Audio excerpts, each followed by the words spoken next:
Sebelum kita memulai pembelajaran pada hari ini, alangkah baiknya kita berdoa. Berdoa dalam hati mulai.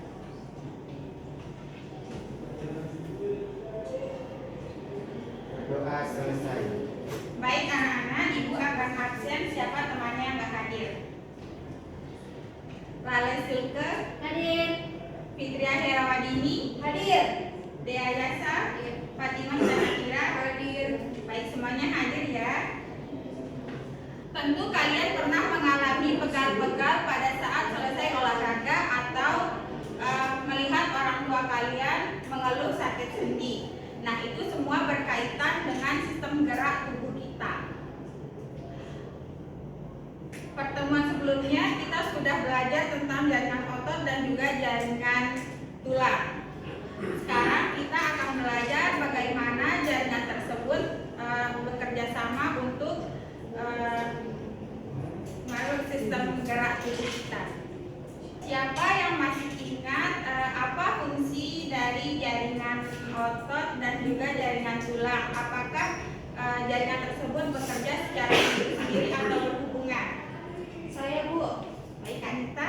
Menurut saya, otot dan tulang tidak bekerja sendiri-sendiri, tetapi saling berhubungan. Otot menempel pada tulang dan membantu menggerakkan tulang. Jadi, saat otot berkontraksi atau mengendur, tulang ikut bergerak sehingga kita bisa melakukan berbagai aktivitas seperti berjalan, berlari, atau mengangkat barang. Baik, terima kasih atas jawabannya. Baik. Sistem gerak tubuh manusia itu adalah sistem yang memungkinkan untuk tubuh bergerak. Sistem gerak itu memiliki dua komponen, yaitu tulang dan sendi. Tulang dan otot, sorry. Tulang itu membentuk rangka untuk memberikan bentuk perlindungan organ dalam serta tempat melekatnya otot. Tulang itu ada beberapa kan, ada tulang pipih, tulang panjang, dan juga tulang rangka. Nah, sedangkan otot itu tempat melekatnya tulang yang berfungsi untuk menggerakkan refleks dan kontraksi dan refleksi. Otot yang berperan dalam sistem gerak tubuh kita itu otot lurik. Selain itu ada beberapa gangguan sistem gerak, yaitu osteoporosis, bronkitis, keseleo. Baik anak-anak, sekarang ibu akan memberikan kalian video pembelajaran. Kita simak sama-sama ya video pembelajarannya, karena ibu akan memberikan diskusi kelompok.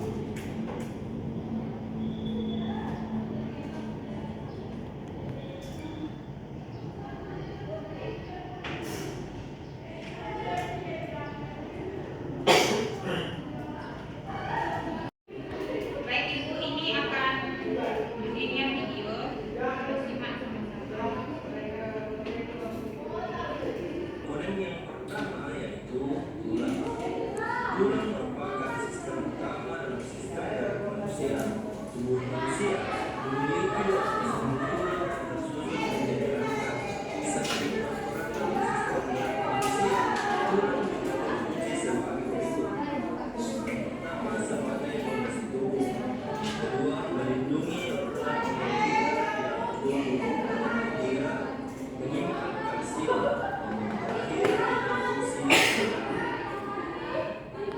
Komponen yang kedua dalam sistem gerak manusia yaitu otot. Otot pada tubuh manusia terbagi menjadi 3 jenis, yaitu otot lurik. Ada 2 yang berperan dalam sistem gerak manusia. Yang pertama yaitu otot lurik. Otot lurik terdiri dari sel-sel plastis yang memungkinkan tubuh untuk bergerak secara bebas. Otot ini melekat pada tulang dan sekitar sendi. Pergerakan otot ini selanjutnya otot ini bergerak secara sadar sesuai keinginan. Contohnya yaitu otot betis, perut, dan otot lengan. Yang kedua yaitu otot polos atau otot halus. Otot ini memungkinkan kita bergerak secara tidak sadar atau secara kebutuhan, bukan keinginan. Contohnya yaitu otot pencernaan dan otot nadi. Komponen ketiga dalam sistem gerak manusia yaitu sendi. Sendi adalah sebutan untuk pertemuan antara dua buah tulang. Sendi mendukung sistem gerak manusia. Tapi ada juga sendi yang tidak bergerak. Secara umum, sendi manusia dapat dibedakan menjadi tiga, yaitu yang pertama sendi tidak bergerak. Contoh sendi yang tidak bergerak adalah tengkorak di kepala. Yang kedua, sendi yang dapat bergerak. Contoh sendi yang dapat bergerak sebagian adalah sendi di tulang lutut. Selain ketiga komponen tadi, ada komponen lain yang juga ligamen tersusun dari kolagen dan serat-serat elastik, sehingga masih dapat bergerak. Berikutnya yaitu tulang rawan. Ujung dari dua tulang itu bentuk sendi.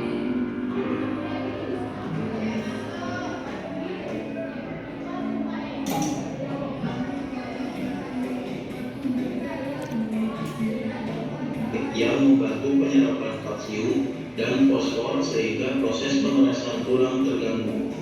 Penyakit ini terjadi pada anak-anak.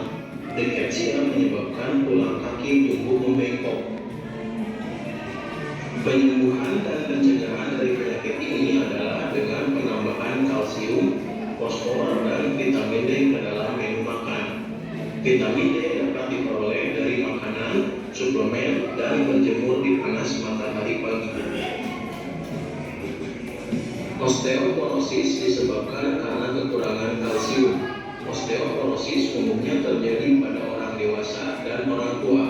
Orang tua biasanya menghasilkan lebih sedikit hormon sehingga osteoblas sebagai pembentuk tulang kurang aktif dan massa tulang pun jadi berkurang. Tulang yang kekurangan mineral akan menjadi rapuh dan mudah patah.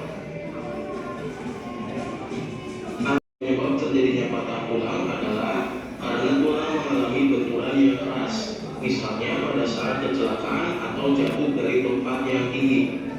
Patahnya tulang disebut fraktura. Ada beberapa jenis fraktura, secara umum dapat dikelompokkan menjadi fraktura tertutup dan fraktura terbuka. Jika tulang yang patah tidak sampai menembus kulit disebut dengan fraktura tertutup. Fraktura terbuka terjadi jika tulang yang patah keluar menembus kulit. Fraktura juga dapat dibedakan tidaklah lurus tetapi melengkung. Tulang belakang dapat mengalami kelainan. Kifosis dapat disebabkan karena penyakit, misalnya TBC dan riketsia, atau kebiasaan duduk yang salah.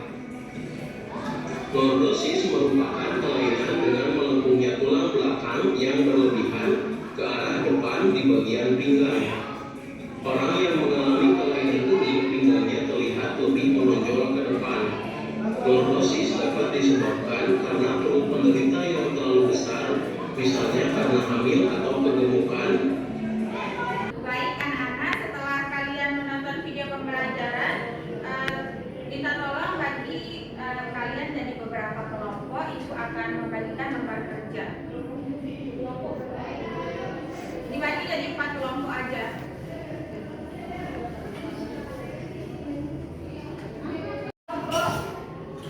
Jadi 4, pokoknya berapa orang? HP-an terus. Ini ke sana, ini. Oh, ini 2. Oh, ini 2. Boleh 2. Sholat ke depan juga cincin. Biar bisa bagus. Dan terus makan. Ibu kasih waktu 30 menit untuk menjawab soalnya ya. Ya Ibu. Kalau ada yang masih dibingungin, boleh tanya ke Ibu. Ya Ibu. Nanti sebelum warnanya beda. Ini lagi ini. Ya ini dia anu, dia sampai ini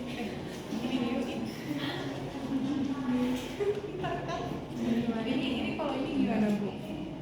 Ini berarti dijawabnya sesuai gambar ini ya Bu ya? Ya sesuai dengan Ini udah dijawab.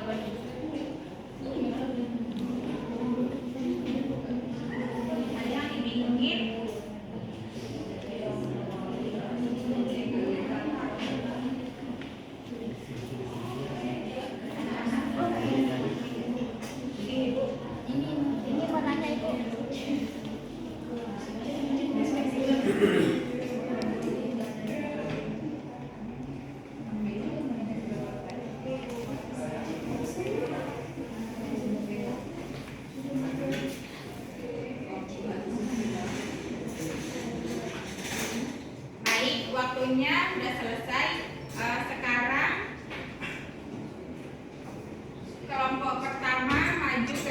untuk melakukan presentasi. Siap. Assalamualaikum warahmatullahi wabarakatuh. Kami dari kelompok 1 akan mempresentasikan hasil dari diskusi kami. Perkenalkan, anggota kelompok saya Fatimah Intan Adira, saya sendiri Larissa Kasasti Afifah. Baik, topik hari ini adalah gerak tubuh. Di sini ada gambar. Pada bagian kiri, postur tubuh seorang pemuda duduk dengan merebahkan punggungnya pada saat meja, sedangkan gambar yang tengah dengan posisi membungkuk. Pada bagian kanan, postur tubuh pemuda tersebut duduk tegak. Lalu pertanyaannya, pertanyaan pertama, buatlah sebuah pertanyaan terkait ilustrasi di atas. Apa pengaruh posisi duduk terhadap kesehatan tulang belakang dan kenyamanan tubuh? Kemudian pertanyaan yang kedua, buatlah hipotesis sementara atas pertanyaan yang telah kalian buat. Hipotesisnya adalah posisi duduk yang salah seperti membungkuk atau bersandar terlalu jauh ke belakang dapat menyebabkan gangguan pada tulang belakang serta menimbulkan ketidaknyamanan dan kelelahan otot. Diskusikanlah bersama teman sebangku kalian mengenai komentarnya adalah yang pertama, kesalahan dalam postur duduk seperti membungkuk atau menyandarkan punggung secara tidak sejajar dapat menyebabkan gangguan seperti nyeri punggung bawah, skoliosis atau kelainan pada kelemahan tulang belakang, ketegangan otot leher dan bahu, penurunan konsentrasi saat belajar, gangguan pernapasan jika posisi terlalu bungkuk. Kemudian selanjutnya akan dibacakan oleh teman saya, silakan. Berikut ada gambar, lalu saya akan membacakan struktur dan juga beserta fungsi dari tulang rangka berikut. Nama bagian yang pertama tulang hulu, strukturnya bagian atas dari tulang dada, sternum, yang berfungsi menjadi tempat pelekatan tulang rusuk sejati pertama dan kedua. Yang kedua tulang badan, bagian tengah dari sternum, berfungsi sebagai pelekatan sebagian besar tulang rusuk sejati. Yang ketiga tulang pedangan, strukturnya itu ujung bawah dari tulang dada kecil dan runcing, berfungsi untuk melindungi organ bagian bawah dada dan sebagai titik pelekatan otot. Yang keempat tulang rusuk sejati, 7 pasang tulang yang langsung terhubung ke tulang dada melalui tulang rawan, berfungsi melindungi organ vital seperti jantung dan paru-paru. Lalu selanjutnya tulang rusuk palsu, 3 pasang tulang yang tidak langsung ke sternum menyatu pada tulang rawan rusuk sejati dan berfungsi untuk memberi fleksibilitas pada rongga dada. Dan terakhir tulang rusuk melayang, 2 pasang tulang yang tidak terhubung ke sternum, berfungsi melindungi ginjal dan organ dalam bagian bawah. Selanjutnya ada tulang bahu. Yang pertama itu tulang selangka, strukturnya tulang lurus dan ramping yang menghubungkan lengan atas dengan tubuh bagian tengah, berfungsi untuk menyokong bahu dan membantu menstabilkan posisi dan lengan. Sekian dari kelompok kami, hanya itu yang dapat kami sampaikan. Assalamualaikum warahmatullahi wabarakatuh. Waalaikumsalam. Ada pertanyaan dari teman-teman? Ada yang mau menanggapi atau mau nanya? Oh, baik, kalau tidak ada, kelompok 1 silakan duduk. Terima kasih.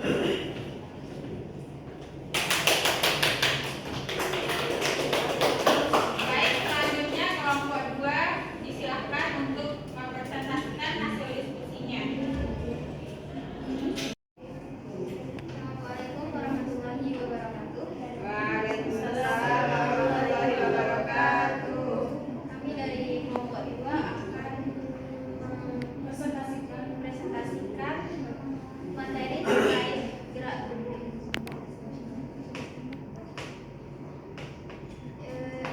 Perhatikan gambar di samping. Pada bagian kiri postur tubuh seseorang pemuda duduk dengan merebahkan punggungnya pada sandal meja, sedangkan gambar yang tengah dengan posisi membungkuk.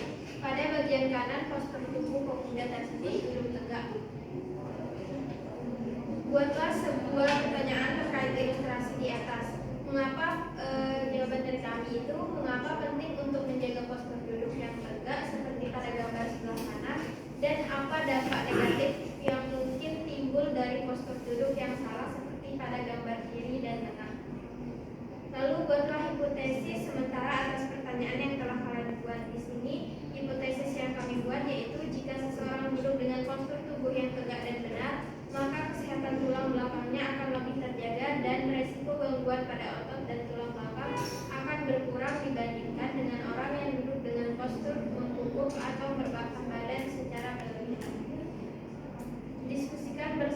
informasi pokok kalian mengenai gangguan yang diakibatkan oleh kesalahan dalam postur tunjuk komputer daerah tersebut, lalu tuliskan dalam kolom di bawah ini. Yang pertama ada sakit punggung dan leher, duduk membungkuk atau terlalu bersandar ke belakang bisa menyebabkan tekanan berlebihan pada tulang belakang dan otot-otot di leher serta punggung. Hal ini sering membuat kita merasa pegal atau nyeri setelah duduk terlalu lama.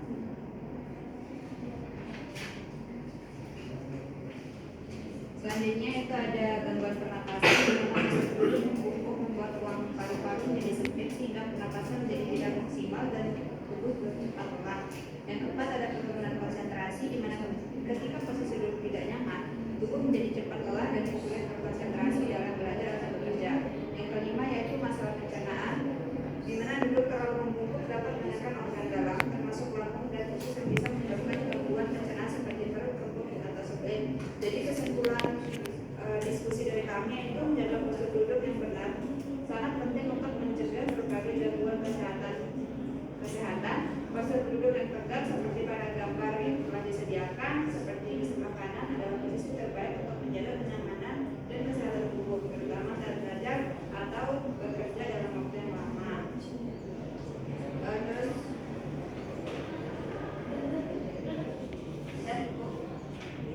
ada yang ingin memberikan tanggapan? Baik, kalau tidak ada, kelompok 2 silahkan duduk. Terima kasih atas presentasinya.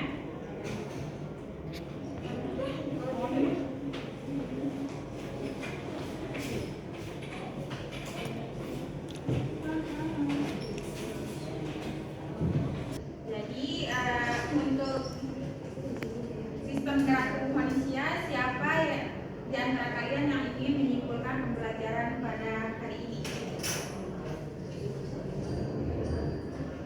Iya? Iya, saya.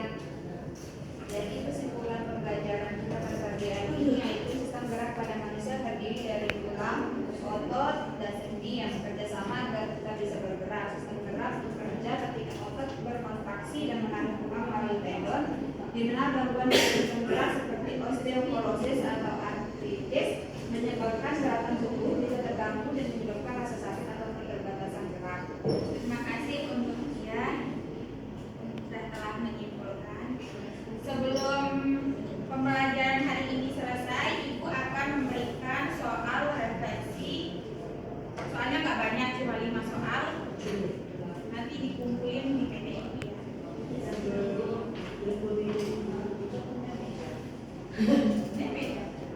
Iya, Ibu.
Baik anak-anak, sebelum kita menutup pembelajaran pada siang hari ini, ketua kelas pimpin temannya untuk berdoa. Sebelum kita menutup pembelajaran pada siang hari ini, alangkah baiknya kita berdoa. Berdoa dalam hati mulai. Berdoa selesai. Sekian pembelajaran kita pada siang hari ini. Terima kasih atas perhatiannya dan kerjasamanya. Assalamualaikum warahmatullahi wabarakatuh. Waalaikumsalam.